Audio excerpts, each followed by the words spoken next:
sesi, Hüdapar'ın gül sesi, Sayın Zekeriya Yapıcıoğlu.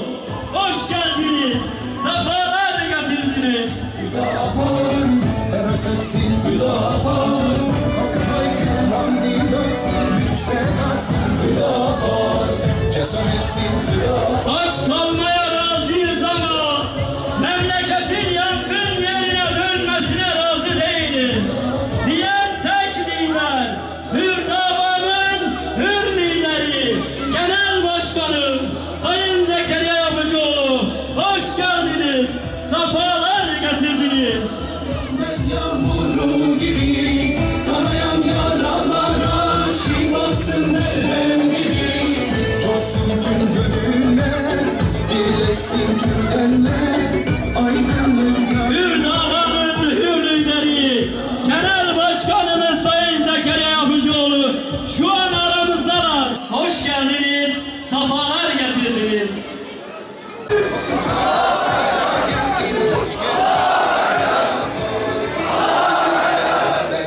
Bakınız çok değil. Bundan sadece 12 yıl önce, 2005 yılının sonunda, 31 Aralık 2005 tarihi itibariyle bütün Türkiye'de cezaevlerinde bulunan insanların sayısı 55.870. Bunlar Adalet Bakanlığı'nın resmi rakamları. 2017 yılının Kasım ayı itibariyle bu sayı 228.993 kişiye çıkmış. Yani yuvarlak hesap buna 2029 bin diyelim. 12 yılda cezaevlerinde bulunan insanların sayısı 4 kattan fazla artmış.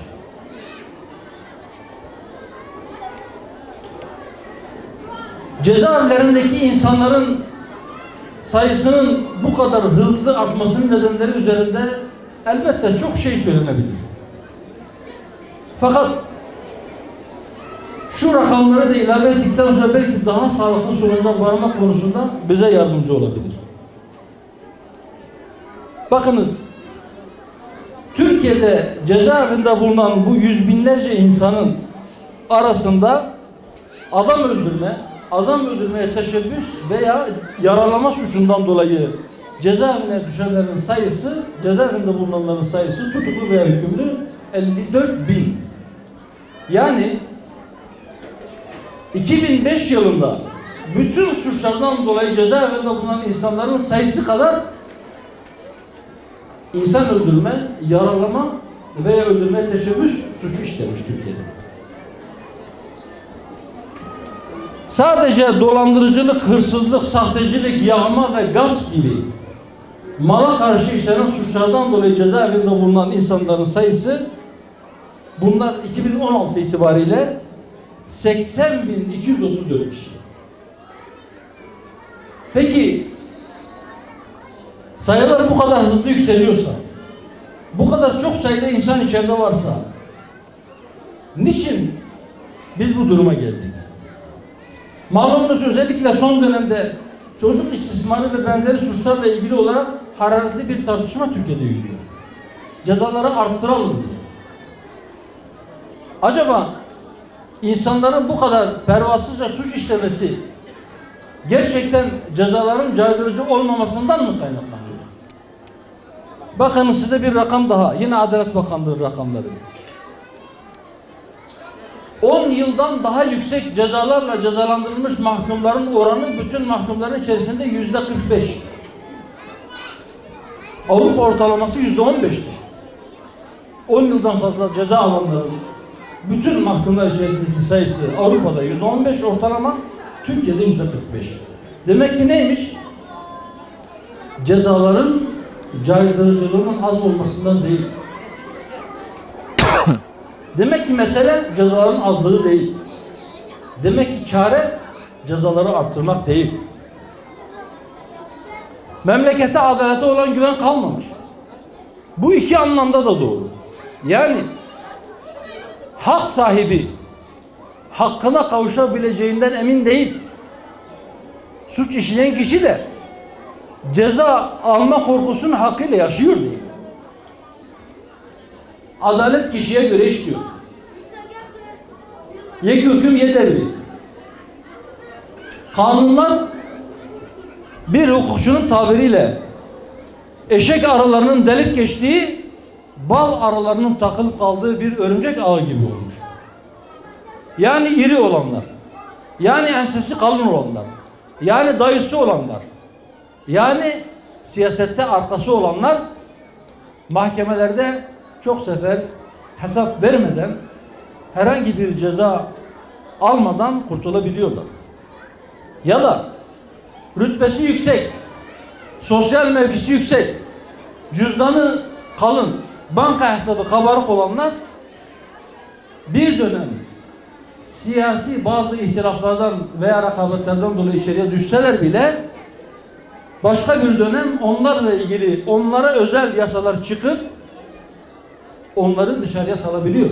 Peki kadrolar, biliyorsunuz taşeron işçilerine kadro vereceğiz dediler. Önce şartsız hepsini alacağız dediler. Sonra yazılı sınav getirdiler. Üstüne bir de mülakat dediler. Mülakatlarda ne tür sorular sorulduğu konusunda çok ciddi şaibeler var. Bazı şeylerin şuyuğu onun hukukundan beterdir. Üstüne üstlük bir şey daha getirdiler. Dediler ki biz bir de güvenlik soruşturmaları yapacağız. Bu güvenlik soruşturmaları neye göre yaptılar? 28 Şubat zihniyetinin ve FETÖ zihniyetinin oluşturmuş olduğu devletin hafızasına baktılar. Devletin o gün yazılan belgelerinde bu kişiyle ilgili veya babasıyla, annesiyle, abisiyle, amcasıyla ilgili bir şey varsa o kişiyi elediler. Sen mahzurlu adamsın, sen tehlikelisin, sen bu kadrolara yerleşemezsin dediler. Senin ekmek yemeye de hakkın yok dediler.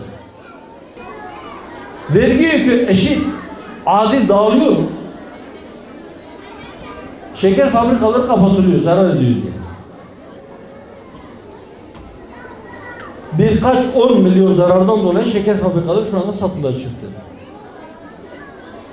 Şu geçtiğimiz birkaç sene içerisinde Türkiye'de sadece 10 milyonlarca lira bonservis bedeli ödeyerek sporcu transfer eden spor kulüplerinin silinen vergi borcu, hatta bu kulüplerden sadece bir tanesinin silinen borcu bütün o zararları karşılamaya yeter. Ama sıra garibe gelince, sıra asgari ücretli gelince vergi yükü olursa. Şimdi vergi yükünü biz sabitleyeceğiz, sırtındaki vergi yükünü hafifleteceğiz diye hükümet bazı çalışmalar başlattı. O yükü hafifletecek her çalışma değerlidir. Biz teşekkür ederiz. Biz yıllardır bu konuda çağrı yapıyoruz. Nedir o? 2012 yılında şu anda mecliste grubu bulunan partiler o gün de meclisteki partilerdi. Bir anayasa uzlaşma komisyonu oluşturuldu. Bu anayasa uzlaşma komisyonunda 4 parti anlaştı. Asgari ücretten vergi alınmayacak. İmzalar atıldı. Daha sonra bütün bir anayasa yazacak olan o komisyon sadece 60 maddede anlaşabildi. Bazı maddelerde anlaşmazlık çıktı. Komisyon dağıldı. Anayasa değişikliği rafa kalktı. Biz hatırlatıyoruz. Diyoruz ki ey iktidarıyla muhalefetiyle mecliste bulunan partiler, 2012 yılının Eylül ayında bu millete verilmiş bir sözünüz var. O söz asgari ücreti vergiden arındırmak şeklindedir. Bu sözünüzü yerine getirin. Yerine getirene kadar biz bunu size hatırlatacağız. Gittiğimiz her yerde sizin yüzünüze vuracağız. Ve millete de diyoruz ki size söz verdikleri halde sözlerini yerine getirmeyen bu partilerin cezalarını kesin. Evet, biz ümitsiz değiliz. Biz üstadımızın Risale-i Nur'larının rahli tedrisinden geçmişiz. Şartlar bugünkünden çok daha kötü iken üstadımız bize ümit var olunuz. Şu istikbal inkılabatı içerisinde en gürsada İslam'ın sadası olacaktır. Tekbir! Tekbir! Tekbir! O gür sada çıktığında mutlak adalet gelecektir. O gür sada her tarafta yankı bulduğunda mazlumlar kurtuluşa erecektir. Hak hakim olduğunda batıl zahir olacaktır ve hak batılın tepesine geçecektir. Bizim buna inancımız tamdır. Eğer bugün gelmiyorsa mutlak surette daha çok çalışmamız gerektiğini bu durum bize ihtar etmektedir.